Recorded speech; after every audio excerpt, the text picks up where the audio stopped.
பணம் உள்ளவர்கள் என்ன செய்தார்கள்? போதாது போதாது போதாது போதாது என்று அவர்களுக்கு நிலங்களை வாங்க ஆரம்பித்தார்கள், வீடுகளை வாங்க ஆரம்பித்தார்கள், வயல்களை வாங்க ஆரம்பித்தார்கள். ஒரு வயல் இருந்தால் போதும் என்ற அந்த நிலை இல்லை அவர்களுக்கு.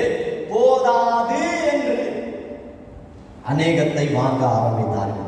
ஒரு கிறிஸ்தவனுக்கு இந்த போதாது என்ற காரியம் இருக்குமானால் அவனை பார்த்து ஆண்டவர் சொல்லுகிற வசனம் என்னன்னா, நாசமா போயிடுச்சு. ஐயோ, இந்த வசனத்தை வடிவ கவனிச்சு பாருங்க.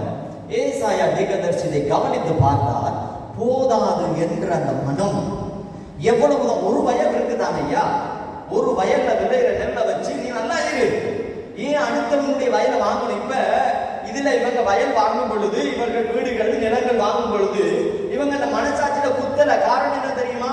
யாருடைய பணத்தையும் இவங்க அடிக்கல,